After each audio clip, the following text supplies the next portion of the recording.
Halo, saya Bang Cuan. Di sini kita akan membahas 10 ide bisnis tahan krisis untuk orang biasa yang tidak punya modal besar karena gak gerak, gak cuan. Pernah nggak lu sadar bro, yang bikin banyak orang miskin mendadak itu bukan karena mereka nggak kerja keras, tapi karena hidup mereka cuma ditopang satu sumber uang. Selama keadaan aman, semuanya kelihatan baik-baik aja. Tapi begitu ekonomi goyang, harga naik, kerjaan seret, dan pemasukan utama mulai nggak stabil, baru kelihatan siapa yang punya bantalan dan siapa yang cuma berdiri di lantai rapuh. Masalahnya, banyak orang ngira bisnis tahan krisis itu cuma buat yang punya modal besar, koneksi kuat, atau pengalaman panjang. Padahal sering justru sebaliknya. Di masa sulit, yang bertahan bukan selalu yang paling besar. Yang bertahan itu yang paling dekat dengan kebutuhan, paling cepat beradaptasi, dan paling paham cara muter uang dari hal-hal yang kelihatan sederhana. Itu kenapa topik ini penting banget. Kita nggak lagi ngomongin bisnis megah, kantor besar, atau usaha yang dari luar kelihatan keren. Kita ngomongin 10 ide bisnis tahan krisis yang realistis buat dijalankan oleh orang yang modalnya nggak besar, tapi otaknya mau dipakai, tenaganya mau diarahkan, dan langkahnya mau dibuat waras. Karena di dunia nyata, bertahan dulu sering lebih penting daripada terlihat hebat. Di video ini, gua bakal ajak lu ngebedah ide-ide bisnis yang punya napas panjang saat kondisi ekonomi lagi nggak bersahabat. Bukan cuma daftar ide mentah, tapi juga logika kenapa bisnis itu bisa jalan, siapa yang paling cocok mulai, dan gimana cara ngebaca peluang tanpa harus buang uang buat hal yang salah. Jadi jangan nonton ini cuma buat cari inspirasi sesaat, nonton ini buat nyusun pegangan. Karena waktu krisis datang, orang yang punya modal kecil tapi cara mikirnya tajam sering jauh lebih kuat daripada orang yang modalnya besar tapi langkahnya ceroboh. Kalau kita ngomongin bisnis tahan krisis, lu harus buang dulu satu hayalan yang sering bikin orang tersesat. Seolah-olah yang kuat itu yang paling besar. Padahal waktu ekonomi lagi seret, yang sering tumbang duluan justru yang bebannya paling berat. Sewa tinggi, stok numpuk, biaya tim jalan terus, tapi pembeli melambat. Akhirnya, yang kelihatan besar dari luar justru rapuh dari dalam. Sebaliknya, banyak bisnis yang kelihatannya sederhana malah tahan banting. Kenapa? Karena dia dekat sama kebutuhan, perputaran uangnya lebih cepat, dan bisa jalan tanpa drama biaya besar. Jadi, kalau lu nggak punya modal besar, jangan langsung minder. Kadang justru itu keuntungan. Lu dipaksa main efisien dari awal. Sebelum kita masuk ke 10 idenya, gua mau kasih kunci berpikir dulu. Bisnis tahan krisis itu biasanya punya 3 ciri. Dia menyelesaikan masalah yang tetap ada walau ekonomi memburuk, dia bisa dimulai dengan alat sederhana, dan dia punya peluang pembelian ulang atau permintaan yang terus muncul.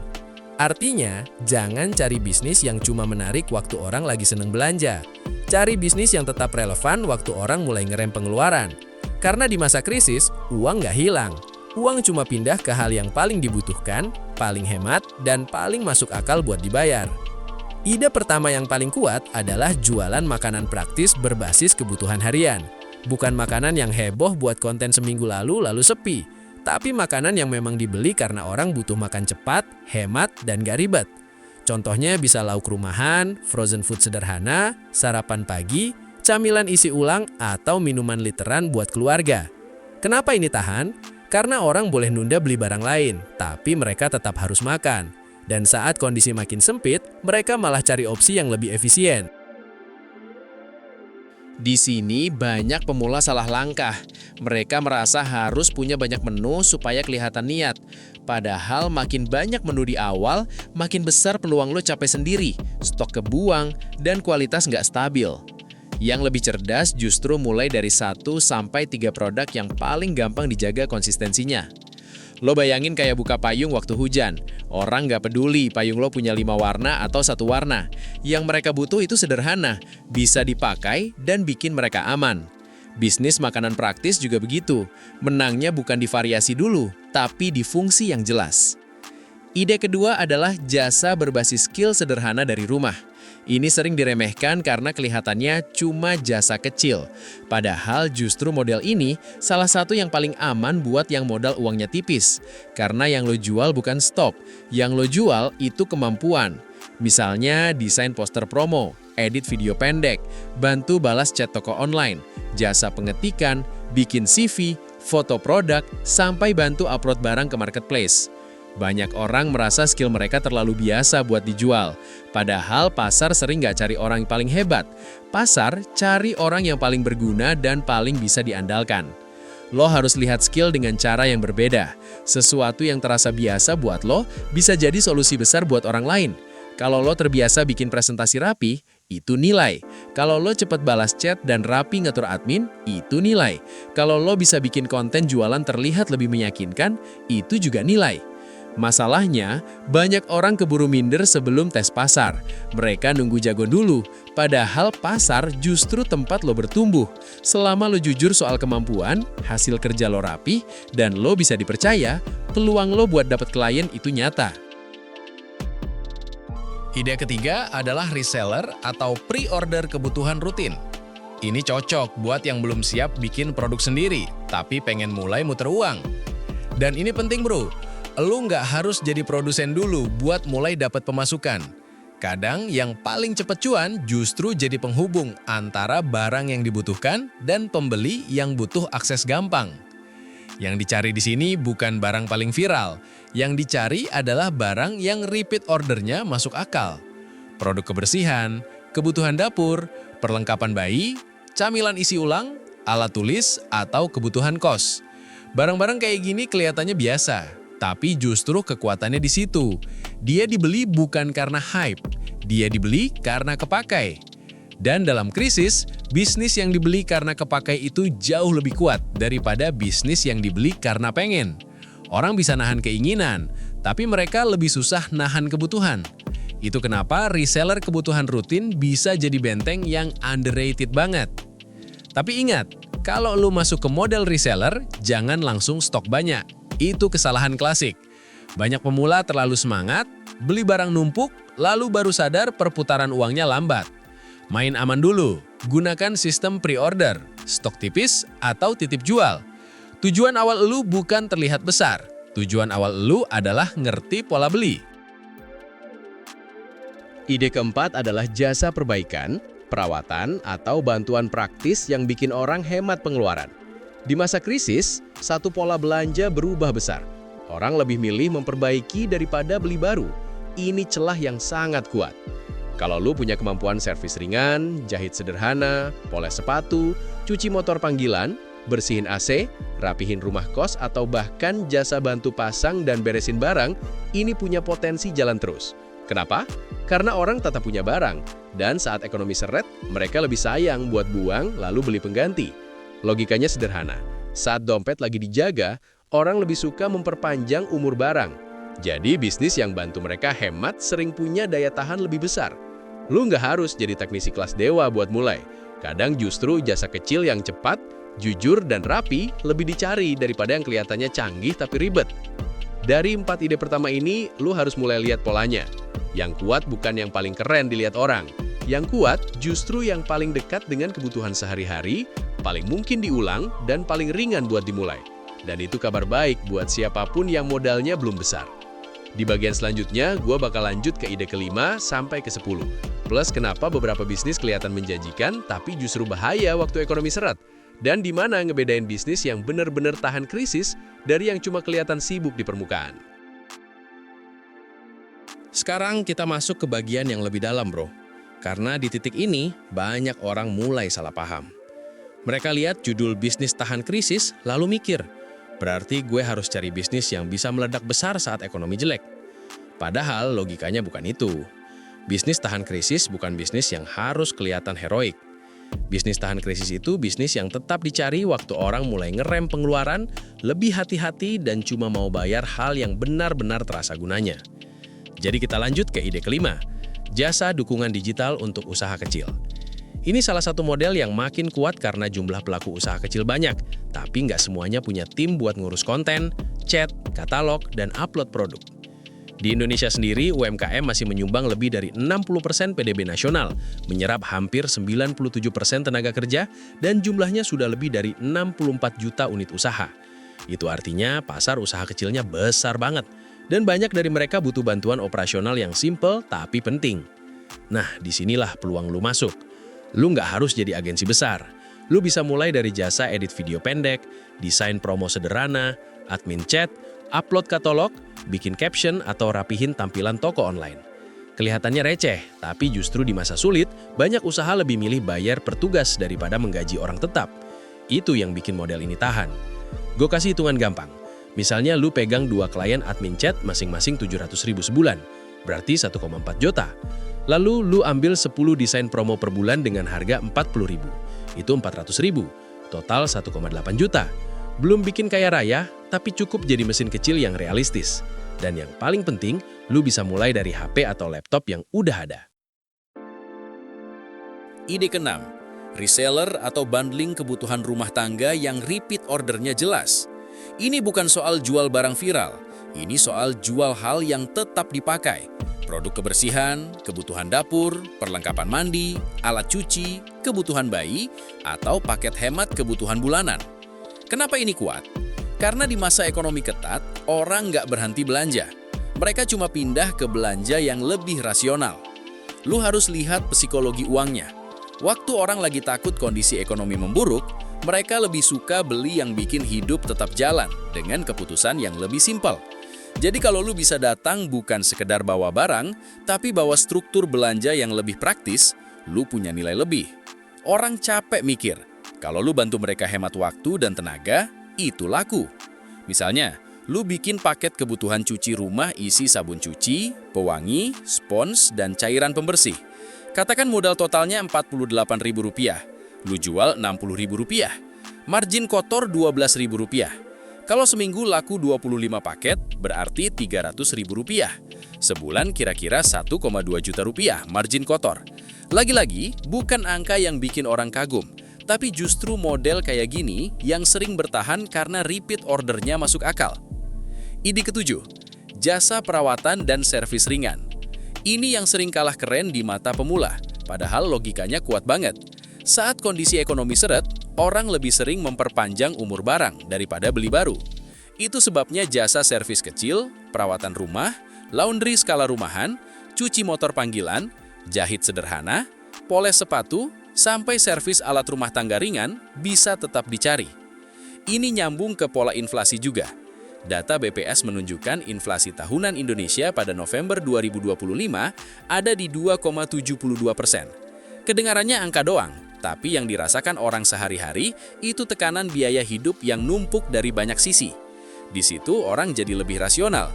Kalau bisa diperbaiki, kenapa harus beli baru? Makanya, jasa yang membantu orang menahan pengeluaran sering lebih kuat daripada bisnis yang bergantung pada belanja impulsif. Lu nggak harus punya bengkel besar buat mulai. Kadang yang dicari orang itu bukan tempat mewah, tapi orang yang cepat, jujur, dan hasilnya beres. Ide ke-8, pendidikan praktis dan micro consulting.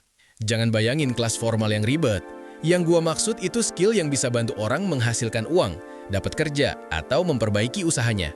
Kelas Canva buat jualan, basic Excel buat kerja, konsultasi CV, bantu bikin portofolio, mentoring bikin katalog jualan, atau ngajarin seller pemula cara upload produk yang rapi. Kenapa ini makin relevan? Karena Indonesia punya sekitar 212 juta pengguna internet di awal 2025. Sekitar 74,6% populasi. Pengguna YouTube sekitar 143 juta. Dan Instagram sekitar 103 juta. Artinya, pasar buat jual pengetahuan praktis sekarang nggak terbatas lingkungan sekitar lu. Bahkan, skill sederhana pun bisa jadi produk kalau lu kemas dengan jelas dan bantu orang pindah dari bingung ke paham. Banyak orang mikir, gue belum ahli. Salah besar. Pasar sering bukan bayar orang paling jenius. Pasar bayar orang yang bisa mempersingkat kebingungan. Kalau lu selangkah atau 2 langkah lebih maju dalam satu hal yang berguna, itu sudah bisa jadi nilai ekonomi. Ide ke-9, produksi makanan ringan atau stok konsumsi skala kecil yang repeatable. Beda ini dengan makanan harian yang kita bahas di awal. Ini lebih ke produk yang bisa disimpan, dibeli ulang, dan gampang dipindahkan. Misalnya keripik, makaroni, sambal, bumbu siap pakai, dessert box ekonomis, atau camilan isi ulang buat warung kecil dan kantor. Kuncinya bukan bikin produk yang paling unik, kuncinya bikin produk yang gampang diulang. Kalau lu cuma mengandalkan satu momen beli, lu capek cari pelanggan baru terus. Tapi kalau produk lu bisa masuk ke rutinitas, bisnis lu mulai punya napas. Dan di masa krisis, napas yang stabil lebih berharga daripada ledakan sesaat. Ide ke-10, Distribusi lokal berbasis kedekatan. Ini salah satu model paling underrated. Lo nggak harus bikin produk sendiri. Kadang yang dibutuhkan pasar adalah orang yang bisa jadi jalur distribusi tercepat. Misalnya suplai camilan ke warung kopi kecil, sarapan ke kantor, air galon ke kos, atau jadi penghubung produsen rumahan ke pembeli tetap di lingkungan tertentu. Bayangin pasar itu kayak air, banyak orang sibuk bikin ember cantik. Padahal kadang uang justru ngalir lewat pipa. Dan pipa itu ya distribusi, nggak keren, nggak viral, tapi dia mengalirkan transaksi. Sekarang kita bedah mitosnya. Mitos pertama, kalau bisnis tahan krisis, untungnya pasti kecil. Nggak selalu. Yang kecil sering cuma transaksi per unitnya, tapi kalau ritmenya stabil, hasil akhirnya bisa sehat. Mitos kedua, harus punya modal besar biar aman. Justru beban besar sering bikin usaha tumbang duluan. Mitos ketiga, yang penting rame dulu. Rame belum tentu sehat. Kalau margin salah hitung, keramaian cuma bikin capek. Kalau lu perhatiin, 10 ide yang kita bahas punya satu benang merah. Semuanya dekat dengan kebutuhan nyata, bisa dimulai relatif ringan, dan punya peluang repeat demand. Itulah bedanya bisnis yang tahan krisis dengan bisnis yang cuma keren di permukaan. Yang satu hidup dari kebutuhan, yang satu lagi hidup dari suasana hati pasar. Di bagian berikutnya, gua bakal turunin semua ini ke langkah paling praktis. Gimana milih salah satu dari 10 ide ini sesuai kondisi lu, gimana ngetesnya tanpa boncos, cara dapetin pelanggan awal, dan cara jaga kepala tetap stabil waktu bisnis belum hame tapi hidup tetap jalan. Sekarang kita turunin semua ini ke level paling praktis, bro. Karena setelah tahu 10 ide tadi, pertanyaan yang paling penting bukan lagi mana yang keren, tapi mana yang paling mungkin gue gerakin dari kondisi gue sekarang. Dan ini penting, karena bisnis yang cocok buat orang lain belum tentu cocok buat hidup lu hari ini. Langkah pertama, jangan pilih bisnis berdasarkan hype, pilih berdasarkan posisi lu. Lihat 3 hal. Pertama, skill apa yang udah lu punya atau paling cepat dipelajari. Kedua, kebutuhan apa yang paling dekat sama lingkungan lu. Ketiga, model mana yang bisa lu mulai tanpa bikin keuangan pribadi sesak. Kalau satu ide menang di 2 dari 3 hal itu, besar kemungkinan itu kandidat terbaik buat lu jalanin dulu. Misalnya lu tinggal di area padat kos atau perumahan, berarti kebutuhan harian, makanan praktis, laundry, titip belanja, atau suplai kebutuhan rutin lebih masuk akal. Kalau lu lebih kuat di HP dan laptop, jasa digital, admin online shop, desain promo atau editing konten bisa lebih realistis. Jangan maksa masuk ke bisnis yang kelihatannya rame tapi nggak nyambung sama alat, waktu, dan situasi lu. Langkah kedua, mulai dari versi paling kecil yang bisa diuji dalam 7 hari, bukan sebulan lagi. Bukan kalau semua perlengkapan udah lengkap, 7 hari. Kalau jual makanan, cukup 1-2 produk dulu. Kalau jasa, cukup 1 layanan yang hasilnya paling jelas. Kalau reseller, cukup 1 kategori barang. Tujuan minggu pertama bukan untung besar. Tujuannya, bukti bahwa ada orang yang benar-benar mau bayar. Di tahap ini, tahan keinginan buat tampil terlalu megah. Nggak usah dulu pusing sama logo, fit, tagline, atau kemasan yang terlalu niat. Semua itu boleh belakangan. Yang lu cari sekarang cuma 1, transaksi pertama. Karena sebelum ada transaksi, semua yang lain itu baru dekorasi. Langkah ketiga, tes pasar ke lingkaran terdekat lebih dulu. Banyak orang gengsi mulai dari teman, tetangga, atau kenalan. Padahal justru itu pasar awal paling murah dan paling cepat buat baca respon. Grup WhatsApp, circle kampus, komunitas kecil, rekan kerja lama, tetangga, keluarga, itu semua bisa jadi pintu awal. Tapi cara nawarinnya harus cerdas. Jangan cuma bilang, gue jual ini. Jelaskan manfaatnya. Misalnya, gue buka pre-order lauk rumahan buat yang pulang kerja malam dan gak sempat masak. Atau, gue bantu bikin desain promo simple buat usaha yang pengen jualannya kelihatan lebih rapi. Orang lebih cepat nyambung kalau mereka tahu masalah apa yang lu beresin. Langkah keempat, catat semuanya. Jangan sok andalkan ingatan. Catat modal keluar, penjualan masuk, siapa yang beli, produk mana yang paling cepat laku, jam order paling rame, dan komplain yang paling sering muncul. Dari catatan kecil itu, lu mulai bisa lihat pola. Dan pola itu lebih berharga daripada motivasi. Begitu lu tahu pola, keputusan lu jadi naik kelas. Lu nggak lagi nebak-nebak. Lu tahu mana yang harus ditambah, mana yang harus dipangkas, dan mana yang ternyata cuma bikin sibuk. Banyak bisnis kecil mati bukan karena nggak ada peluang, tapi karena pemiliknya jalan terlalu lama tanpa baca data sederhana. Langkah kelima, bangun repeat order secepat mungkin. Bisnis tahan krisis itu hidup dari kebutuhan berulang, bukan dari satu ledakan transaksi. Jadi dari awal, pikirkan cara bikin pembeli balik lagi. Bisa lewat paket mingguan, langganan kecil, bundling hemat, follow-up sopan, atau pelayanan yang bikin orang males pindah ke tempat lain. Kalau lu jual makanan, tawarkan paket 3 hari atau 5 hari. Kalau jasa digital, tawarkan paket mingguan atau bulanan. Kalau reseller, bikin pengingat pembelian ulang. Intinya, jangan biarkan tiap transaksi mati setelah 1 kali beli. Dalam bisnis kecil, pembelian ulang itu denyut nadi. Sekarang kita masuk ke bagian mentalnya, karena ini sering jadi pembeda antara yang bertahan dan yang tumbang. Bro, bisnis tahan krisis bukan cuma soal apa yang lu jual. Ini juga soal seberapa stabil kepala lu waktu hasil belum besar. Akan ada hari sepi. Akan ada chat yang cuma tanya harga lalu hilang. Akan ada momen lu ngerasa orang lain lebih cepat jalan. Itu semua normal. Yang bahaya itu kalau lu ambil keputusan besar pas lagi panik. Hari ini sepi, besok langsung ganti model bisnis. Ada satu komplain, langsung merasa semua gagal. Itu bikin tenaga bocor. Lu harus kasih waktu yang cukup buat satu ide diuji dengan benar. Bukan terlalu lama, tapi juga jangan terlalu cepat menyerah. Jadi, bikin aturan evaluasi. Misalnya, satu ide diuji 2 minggu dengan penawaran yang konsisten. Satu jasa ditawarkan ke minimal 10 calon klien. Satu produk dijual dalam batch kecil beberapa kali sebelum lu simpulkan hasilnya. Dengan cara ini, lu nggak hidup dari suasana hati. Lu hidup dari evaluasi. Kalau hambatan muncul, responsnya harus spesifik. Kalau modal tipis, kecilkan skala.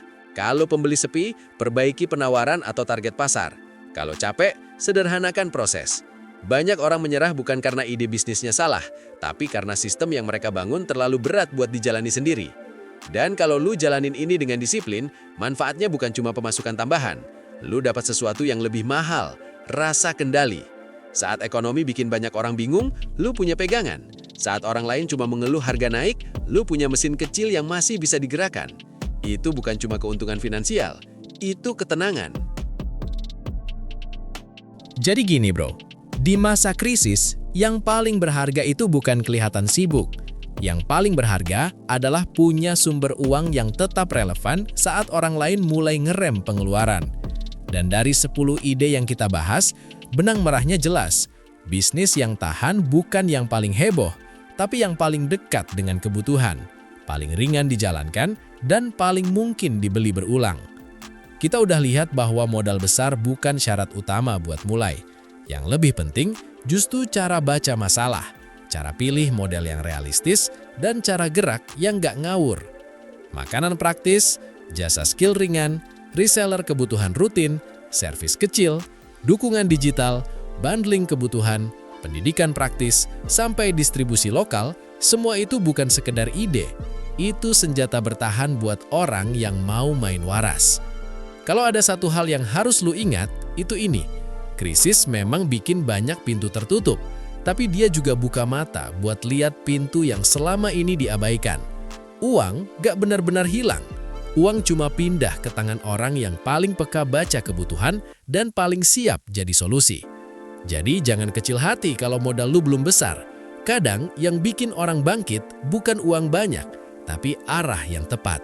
Sekarang tulis di kolom komentar, lu nonton dari kota mana? Dan dari 10 ide tadi, mana yang paling realistis buat lu gerakin duluan?